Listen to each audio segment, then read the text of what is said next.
Boa noite a todos. É com grande alegria que aqui estamos para falar sobre esse assunto, esse tema, depressão e suicídio na infância, à luz da psicologia e do espiritismo. E queríamos, antes de iniciar, pedir para todos elevarmos o nosso pensamento a Deus, a Jesus, agradecer por essa oportunidade e rogar que esse assunto possa ir de encontro aos pais, aos cuidadores, aos educadores, e que eles possam se beneficiar desse assunto sob a ótica tanto da psicologia, mas uma ótica tão abrangente que é a do espiritismo. Que Deus nos abençoe. Bem, esse assunto ele é muito vasto, de depressão. Nós veríamos de ficar fazendo um seminário com esse assunto e assim mesmo não iríamos esgotar. Então, nós vamos aqui, a nossa pretensão é responder algumas perguntas, E, de acordo com essas perguntas, falar um pouquinho sobre esse assunto.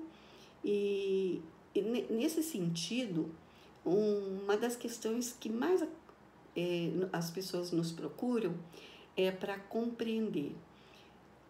Então, meu filho está triste ou está deprimido? Então, no livro Compreendendo a Depressão Infantil, da Miriam Cruvinel e da Evelyn, eles vão trazer um estudo de caso de uma criança que tem 8 anos, e essa criança ela vem sofrendo bastante, com queixas de desânimo, falta de energia, ela tem assim, uma expressão de tristeza, de apatia, e não vem se interessando por atividades que outras crianças encontram prazer, E ela tem assim, também, por exemplo, parou de jogar videogame, parou de brincar com amigos, e jogar futebol.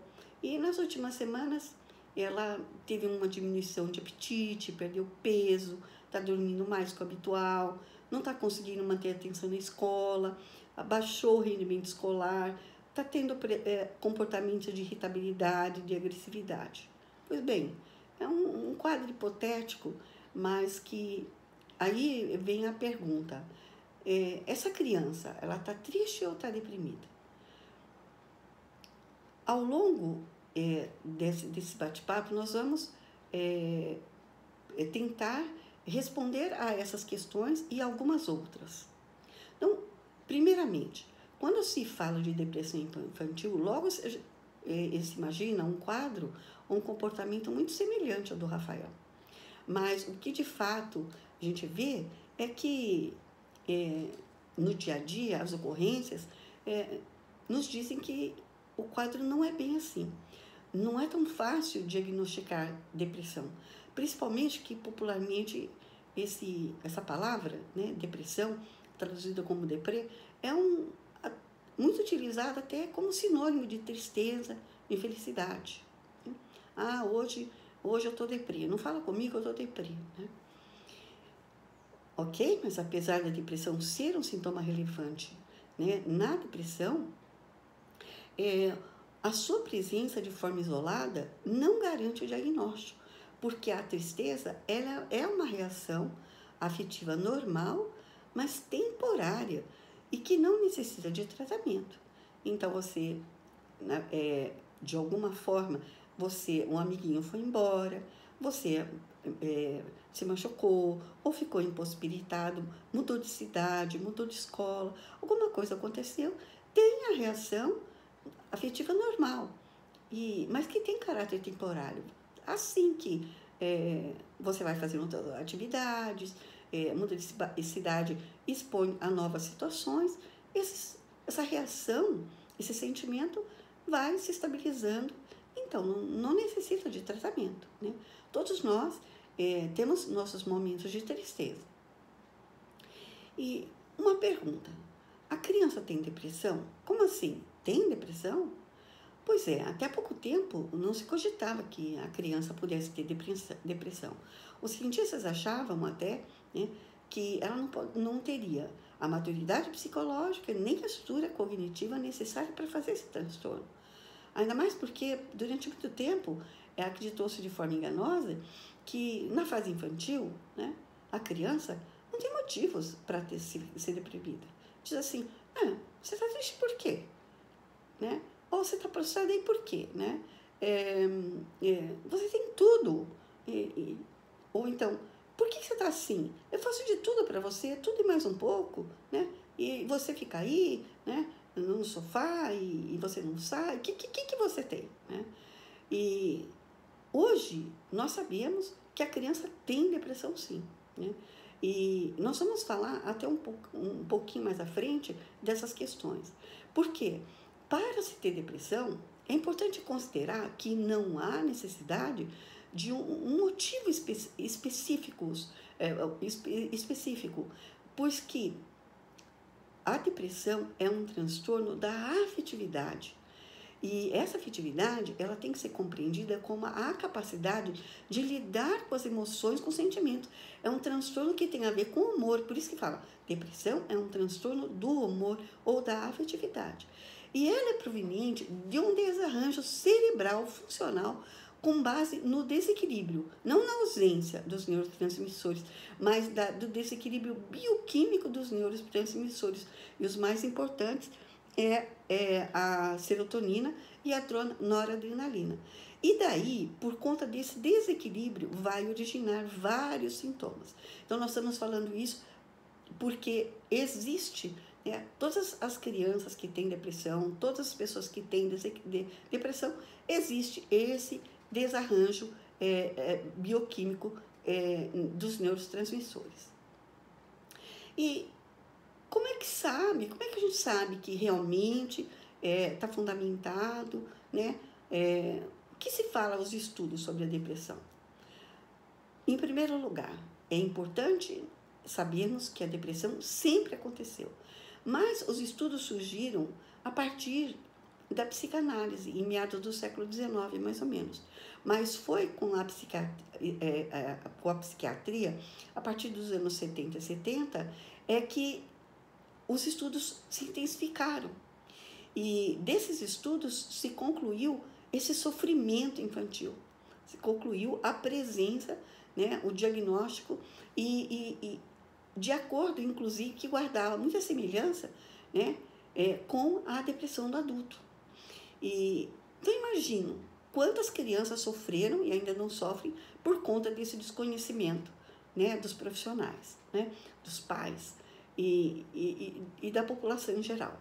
E o assunto é um assunto que preocupa porque existem muitas nuances que, às vezes, os pais não observam, não captam, e quando percebe, a criança já está com vários padrões de dificuldades que não foram reconhecidas, né, exatamente por eles não terem, né, por não termos conhecimento. E aí tem algumas questões. O agravamento, porque diante do desconhecido, do esclarecimento, o problema pode se agravar. Então, com relação dos pais aos seus filhos, predispostos à depressão, e então pode eles, por exemplo, adiar a procura de um auxílio profissional, adiar a identificação de um diagnóstico correto e mesmo a aceitação de que meu filho tem depressão, né? Mas uma outra pergunta, o que leva uma criança a ter depressão? Alguns problemas que causam o sentimento de tristeza e angústia profunda na criança existem, mas não são esses necessariamente os fatores que predispõem à depressão. Entretanto, nós precisamos fazer uma ressalva. Por quê? Há determinadas situações que a criança vivencia de perdas significativas, abuso físico, emocional, sexual, que podem funcionar como um gatilho, um agente desencadeante para a manifestação da depressão. Que, vejam bem, o ponto importante, existia já uma predisposição potencialmente na criança. E o Espiritismo vai falar sobre isso e nós vamos entender de alguma forma mais expressivamente. Agora nós vamos falar dos sintomas. A sintomatologia, porque muitos podem perguntar, mas como eu sei Quais são os sintomas da depressão infantil? Um ponto importante, a sintomatologia da depressão infantil, ela cursa de forma semelhante à do adulto, só que tem algumas distinções. Então, nós vamos falar de sintomas afetivos, nós vamos falar de sintomas cognitivos, nós vamos falar de sintomas, no caso, de natureza física, né, de somatização, e sintomas até, de alguma forma, também nutricionais. E nós vamos dizer que um dado importante é que nós vamos falar sobre várias coisas e aí nós vamos fazer algumas considerações sobre o assunto que é importante. Vamos iniciar. Sintomas afetivos ou sintomas do humor, quer dizer, que está relacionado à parte emocional, à parte dos sentimentos da criança. E a gente tem que entender que esses sintomas, ele deve, de acordo com os critérios diagnósticos, que a gente vai falar daqui a pouco, ele tem que existir a maior parte do dia, né? Um minutinho, né? A criança, caiu alguma coisa, quebrou uma bonequinha, e fiquei triste e tal, nossa, né? E aí já vai sair, já vai passear, acabou, né? Não, é a maior parte do dia. Então, a criança que tem a depressão, ela vai ter um humor não tão deprimido quanto o do adulto, mas mais irritado. Aquela criança irritadiça, né? Que bate porta, que chuta, que fica bravo, que às vezes morde um coleguinha, puxa a orelha, e também tem um humor mais para melancolia, é um assunto assim, uma carinha de uma certa apatia e tal, do que triste propriamente dito, né? Parece que está fora do ar, parece que está fora de órbita, parece que, sabe, olha, não desceu para a terra. Então, e a agressividade e a ira, muitas vezes, na forma infantil, ela é exacerbada. A criança muito irritada, tudo se irrita, né? Tudo chora. E existe uma sensação nos mais velhos, uma sensação de vazio, um tédio curto. Não tem nada para fazer. Não sei o que fazer, não tenho o que fazer. Então, aí deixa os pais, né, absolutamente loucos, porque o que eu vou fazer? Porque não sabe o que fazer, um tédio, né? E uma desesperança, sentimento de culpa. Então a culpa, né, existe uma autocrítica muito grande. Porque eu sou assim, né? Uma raiva, uma irritação. E a ansiedade? A ansiedade é desproporcional, né? Muitas vezes, né? Mas ela tem todos esses sintomas? Não, alguns desses sintomas, né?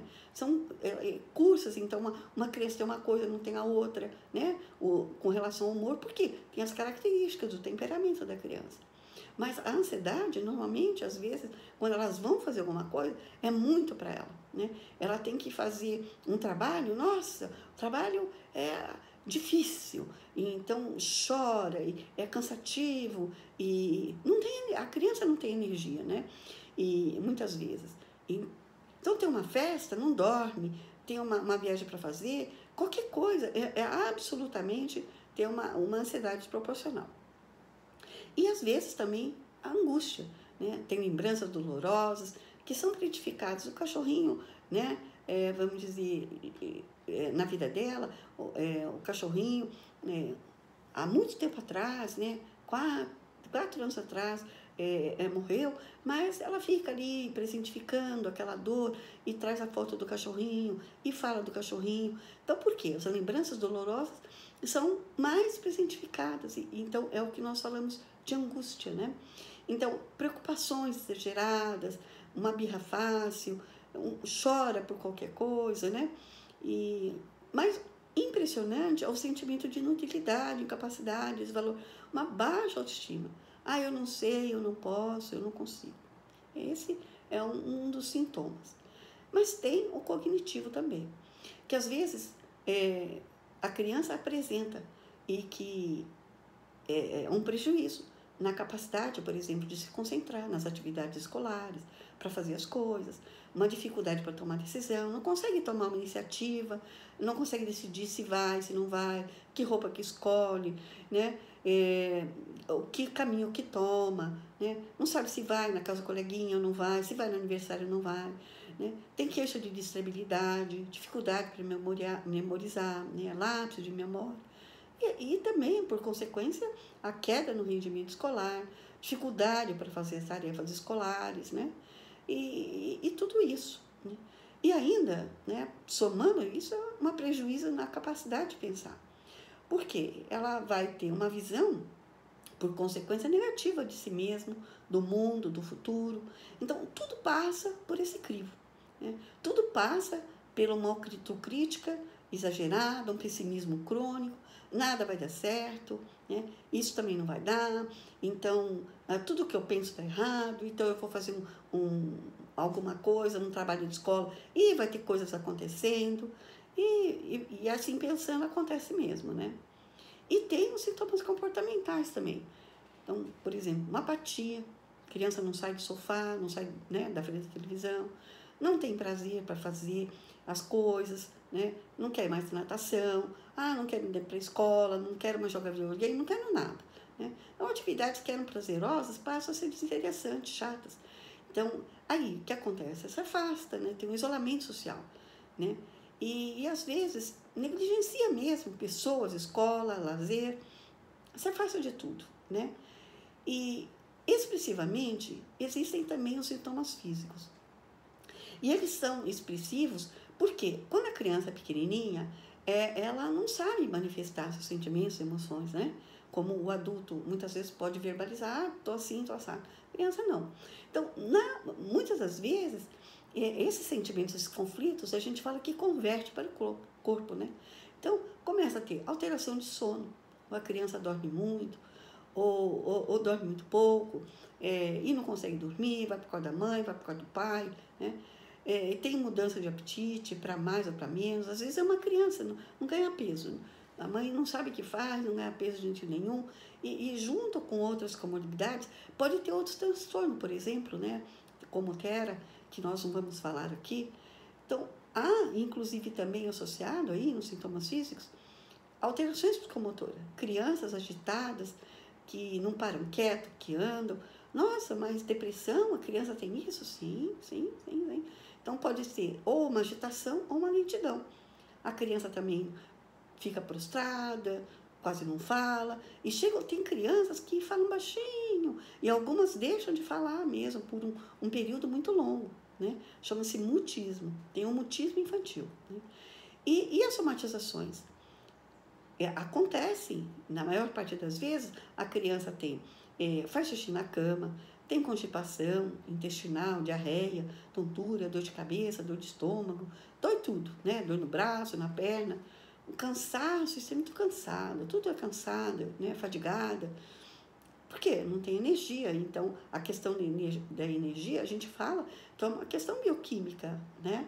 Até como nós falamos. E aí, não quero ir para a escola, estou com dor de cabeça, estou com dor de estômago, eu não quero fazer a prova, né? Estou com tudo isso. E aí a mãe vai, né? Às vezes leva no profissional, no pediatra, que ela está acostumada, chega lá, o pediatra, olha, não tem nada, né, que possa dizer que uma outra patologia, uma gripe, alguma indisposição, uma infecção, né, intestinal, nada disso. É apenas, né, uma questão psicológica mesmo. Então, volta para casa, né?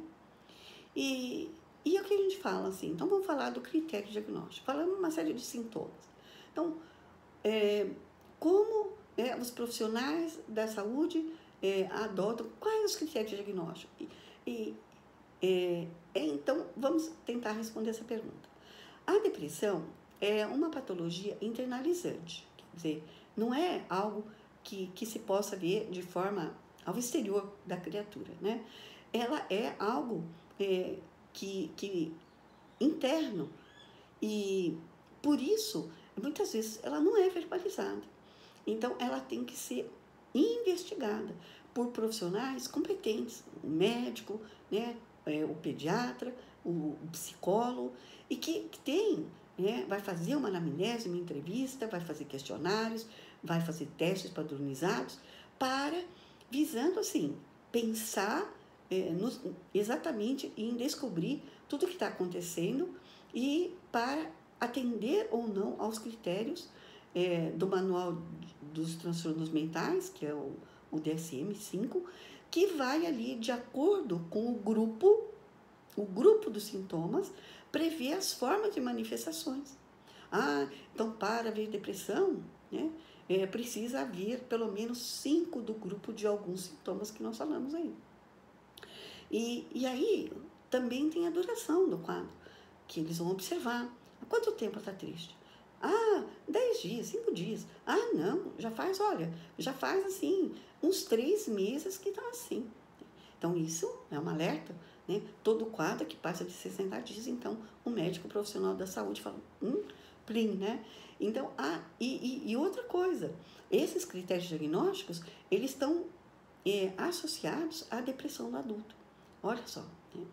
E não existe uma distinção no manual, no DSM, para as crianças, né? Tá? E, muito embora os profissionais na área da saúde saibam exatamente observar essas nuances, né? Que cursam na depressão infantil, né? Mas e aí? Dado esse critério, acabou? Não, existem mais informações que são importantes para considerar o critério diagnóstico. E um deles é algo que é muito importante para quem cuida, para quem está perguntando. Nossa, meu filho tem um pouco de tudo aquilo. Então, nós falamos, todo mundo tem momentos para ter, de alguma forma, algumas oscilações do humor. Um dia, às vezes, você está mais alegre, outro dia você está mais triste, um dia você está mais melancólico, um outro dia, realmente, você, de alguma forma, está mais apático, ou então mais desesperançoso.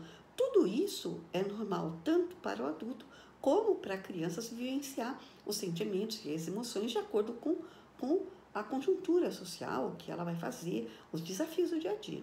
Mas é importante considerar que, para o critério diagnóstico, a criança deve estar passando por um certo período que é prolongado durante a maior parte do tempo, e aquele sofrimento deve estar, de alguma forma, ser tão profundo que causa um prejuízo funcional na vida da criança, afetando as AVDs, que é a atividade de vida diária.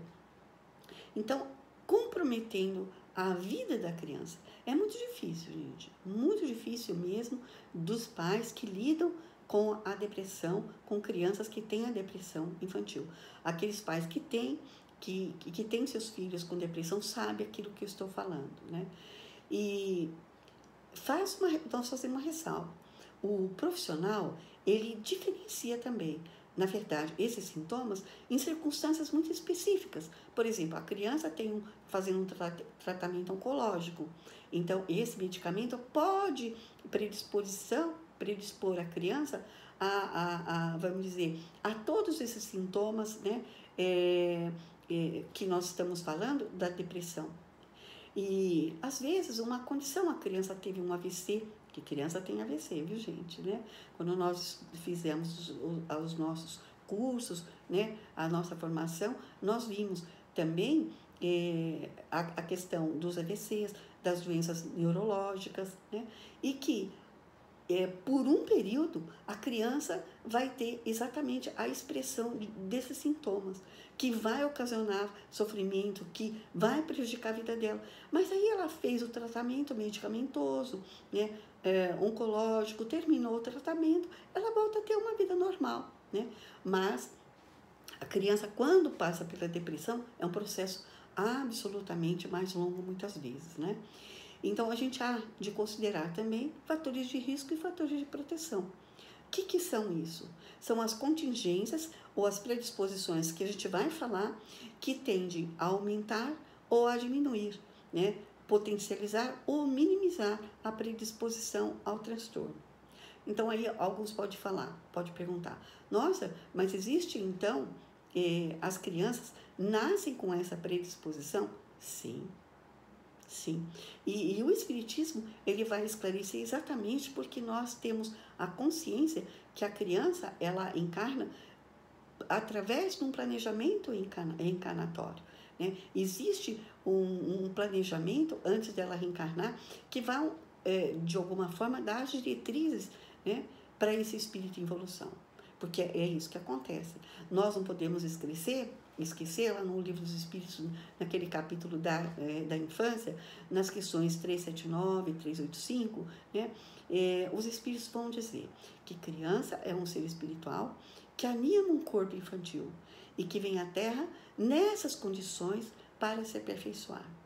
E que são essas condições, né, infantis, aquele corpo dócil, né, fofinho, que dá exatamente, que guarda uma possibilidade grande de abertura, de apreensão, de possibilidades novas para que possam assim se desenvolver. É uma época de conformidade com a lei divina que o espírito se encontra aberto às novas aprendizagens. E aquele espírito infantil, ele pode ser um espírito, né, muito maduro, de inteligência tão ou mais desenvolvida quanto adulto, e que tem um temperamento e uma variabilidade de temperamento, e esse temperamento vai estar suscetível a mais ou menos aprendizagens. Então, mais ou menos a rebeldia, não quero aprender, não quero nada, em função da personalidade. E em função do que também? Das experiências adquiridas nas vidas, vamos dizer, ao longo das vidas sucessivas, né? E além dessa predisposição pessoal, nesse caso, eu acho até importante dar um exemplo.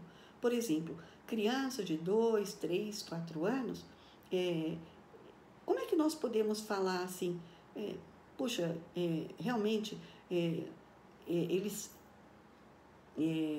reencarnaram e aí como é que essa relação dessa criança como espírito, então ele tinha, né, teve vidas pretéritas, como é que essa relação, o que pensar, né, sobre a manifestação depressiva e nessas crianças pequenas?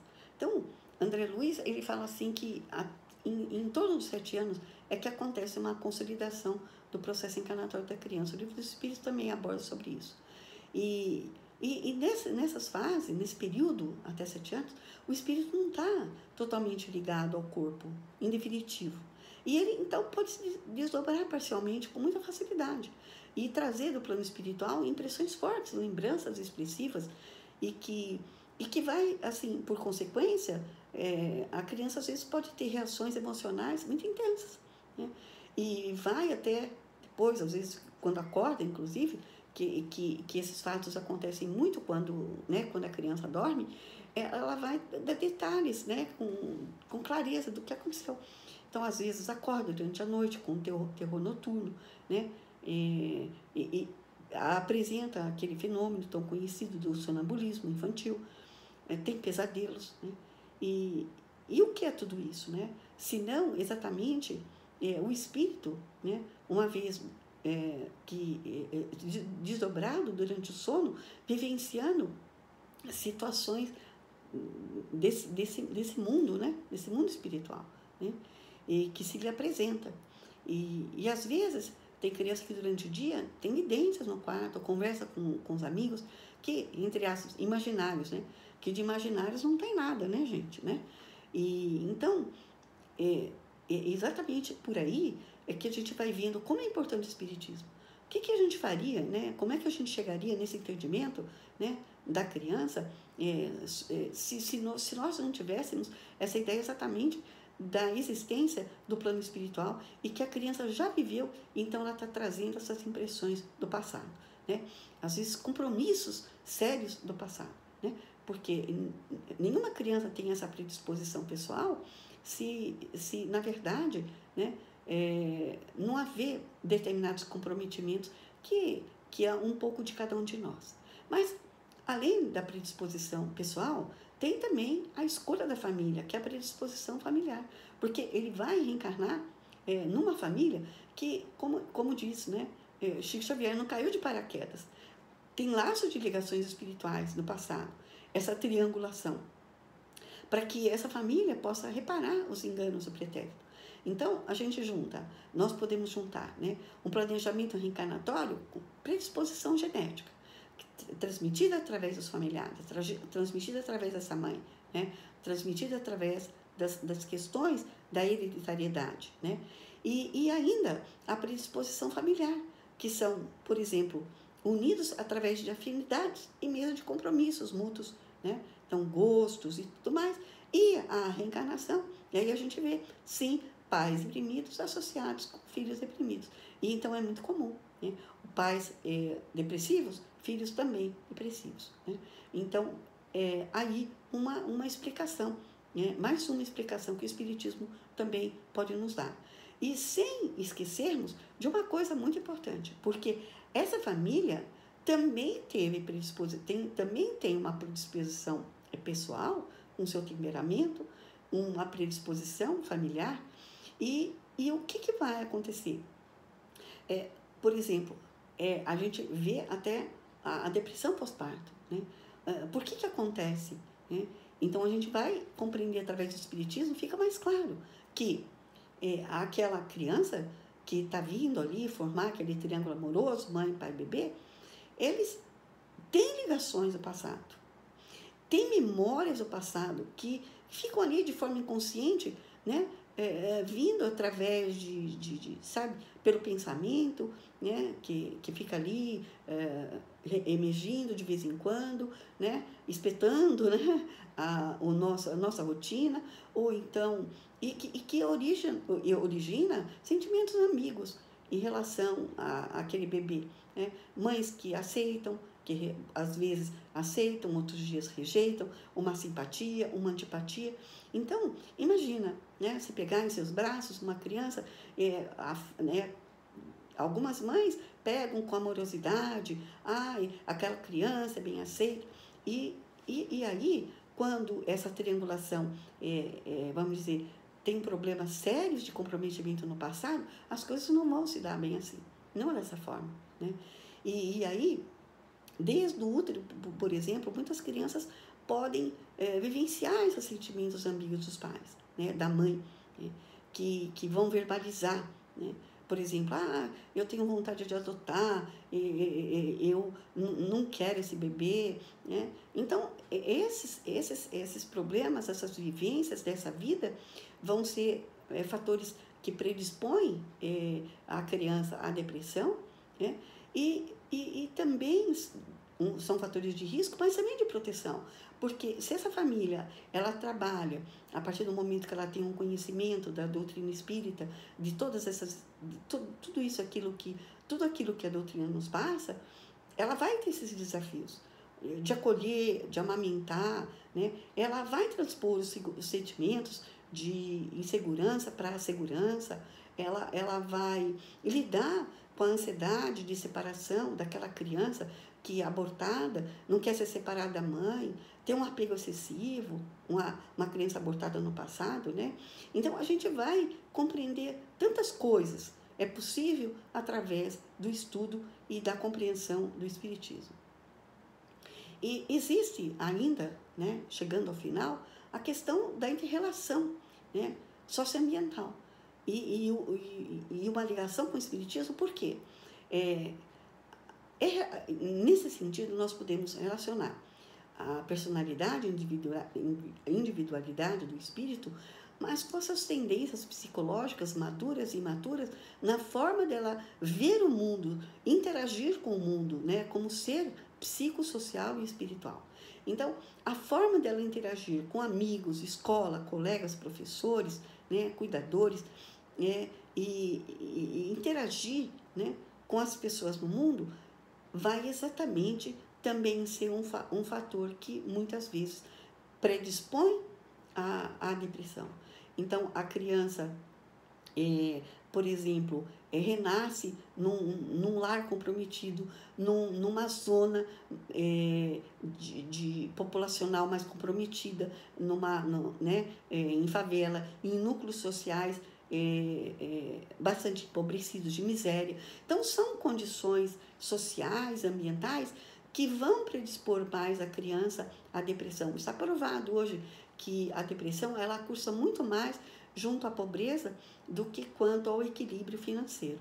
Então, às vezes também, nesse ponto, né, socioambiental, entra às vezes uma experiência traumática, um assalto, um acidente, que vai eliciar na criança a possibilidade de trazer, além dos traumas, né, de ficar cursando com aqueles traumas, a predisposição à depressão. E existem também fatores nutricionais, né, e patologias. Porque, por exemplo, a anemia, a desnutrição, ela pode iniciar sintomas depressivos, né? E aí, às vezes, os transtornos alimentares também, né? Então, por exemplo, a bulimia, né? Nas crianças, a gente tem o transtorno, né? Que é conhecido como TERA, que é um transtorno associado à alimentação, né? Que a criança não consegue se alimentar. Então, a gente vai ver que também como um fator que predispõe à depressão. Nesse caso, precisa do acompanhamento médico, do nutricionista, para essas, né, para fazer o acompanhamento exatamente, né? E chegamos num ponto bastante delicado, que é o suicídio.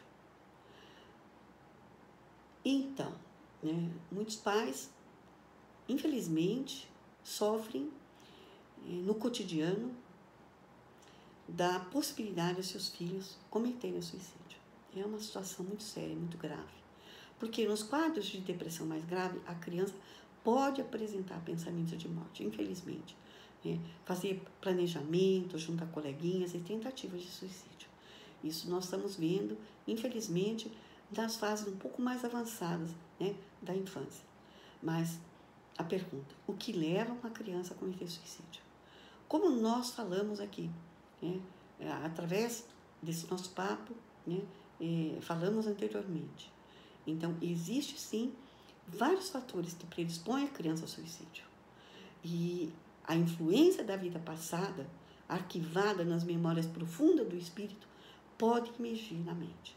Então, muitos estudiosos do espiritismo falam, o suicida não é o suicídio de uma única vida. Infelizmente, é uma questão bastante grave. Ninguém pensa, né, em se suicidar de forma precoce, muitas vezes, quando não seja através da explicação do espiritismo das memórias de vidas passadas arquivadas ali emergindo na mente de forma contundente. Também nós não podemos deixar de citar a influenciação espiritual de natureza obsessiva.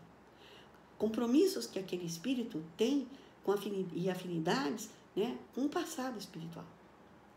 E hoje nós vamos abordar, porque esse assunto é bastante extenso e vamos deixar para outra ocasião. Mas aí é preciso entender porque daí vai resultar a terapêutica. Né? E muitas vezes que fogem à conduta dos especialistas quando não conhecem esses fatores espirituais associados à depressão infantil. Então, há muitas vezes, né, então a criança, né, tem essa tendência, né, então alguns profissionais podem entender que seja só um desejo, ou os pais também, um desejo enganoso de livrar-se dos problemas insolúveis, insolúveis entre aspas, né, que na verdade a gente sabe que é um ledo engano o suicídio, né? Mas nós não vamos abordar sobre isso hoje. Mas o que a criança quer é acabar com o sentimento doloroso, ela não sabe como, né? Então, ela não sabe, aquele problema para ela é muito difícil, né? Parece que não tem solução. Mas, importante considerar, tem pequenos indícios. Porque a criança, quando ela tem essa predisposição, ela começa a se despojar do brinquedo. E uma bonequinha que ela dormia toda noite, ela, fica para você. Mas você não quer mais esse brinquedo? Não, eu gosto tanto, viu? Mas pode ficar, né?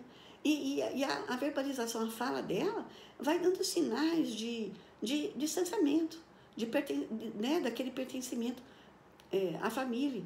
Então, a ausência de pertencimento progressivo, colocando ela fora do contexto da realidade do seu entorno.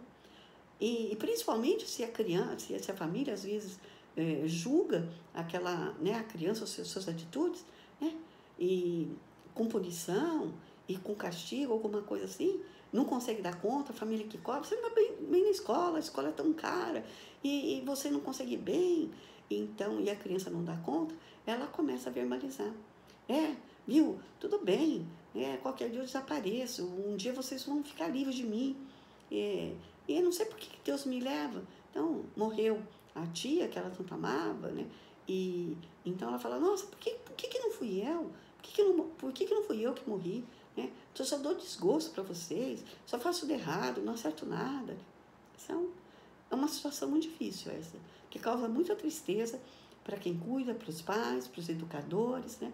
E ainda mais, infelizmente, quando, vamos dizer, eles cometem suicídio e que a gente vê, infelizmente, de tantas formas tão tristes, né?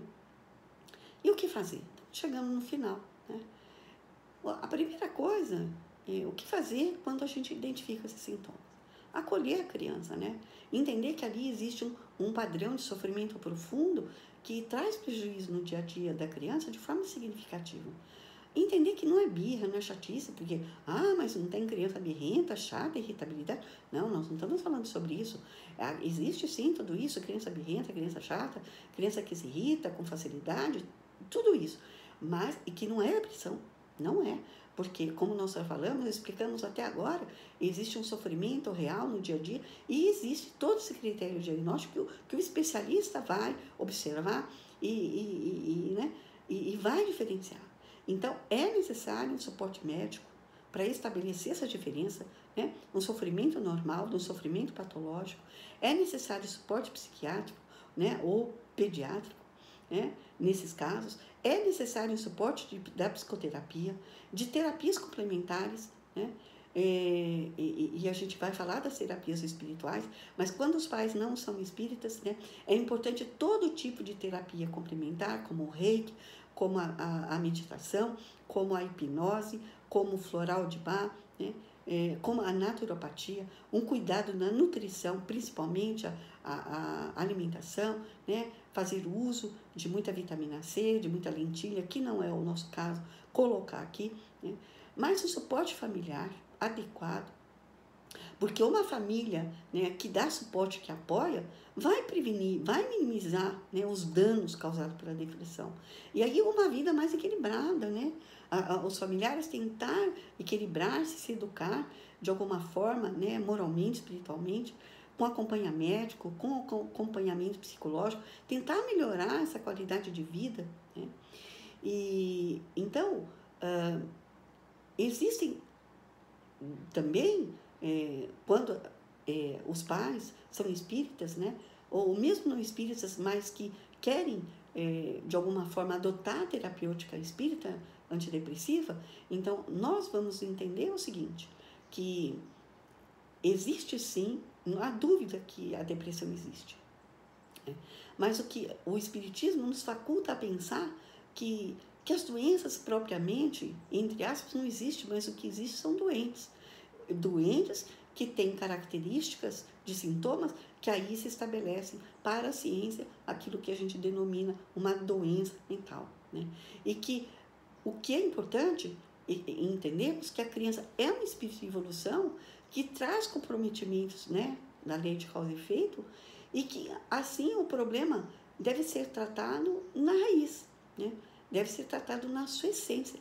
E que, para tanto, né, o remédio, o medicamento é importante? É importantíssimo para reequilibrar, né, essa questão da bioquímica, mas é importante compreender que a terapêutica muitas vezes cursa, é de longo prazo, porque o problema do espírito é secular, muitas vezes, né? Então, a sugestão que nós deixamos, quando as pessoas recorrem, né, à terapêutica do espiritismo, dizer assim, vale a pena recorrer a essas terapêuticas, né? Com passes, passar pelo atendimento fraterno, tomar, né, a água magnetizada, ouvir os pais, ouvir muitas palestras a respeito, fazer leituras edificantes, né, estruturantes a respeito, leituras que tragam qualidade de vida no lar, né, que possam dar mais conhecimento sobre a depressão, juntamente com o acompanhamento médico, com o remédio, com as terapias alternativas, com a psicoterapia, nós incluímos, né? Ainda, o Evangelho no lar, tão importante. As vibrações nobres em direção àquela criança, à família. A prática da oração que a mãe, os pais podem fazer junto com a criança na hora de dormir, né? Que vai dar aquela sustentação, aquele amparo, aquele fortalecimento, né? E sem dúvida, né, matricular a criança para que ela possa fazer atividades de evangelização. Escolher bem a escola que trate, né, que seja uma escola mais integrativa, né, que possa apresentar uma educação que contenha em seu currículo atividades que possam trabalhar sentimentos, emoções, né, que possam trabalhar não só preparar a criança para o vestibular, mas também preparar a criança mais para a vida, para lidar com as questões emocionais, né? Com as questões do ser integral. Então, nós esperamos de coração, terminamos o assunto por aqui, esperamos de coração que a gente possamos ter contemplado em partes, né, o assunto tão preocupante nessa época que nós estamos vivendo, né? Então, vamos desejando a todos, no final, né, o nosso agradecimento, né, por tudo, e rogar a Deus que nos abençoe a todos. E, em especial, nós mandamos aqui as nossas vibrações positivas para todos os pais, para todos os cuidadores e para todas as crianças que são acometidas, né, em suas famílias de alguma forma por esse transtorno tão difícil, né? Mas que possamos olhar com esperança, porque é possível a cura. Deixamos aqui a nossa esperança, é possível o tratamento, né? Essa criança, ela é uma criança que vai precisar, né, de todos os cuidados, mas nós temos que olhar a partir do momento que a criança toma o medicamento, que ela faz o tratamento adequado, ela pode ter uma vida plena, né?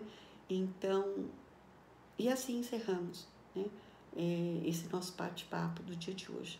Que Deus nos abençoe.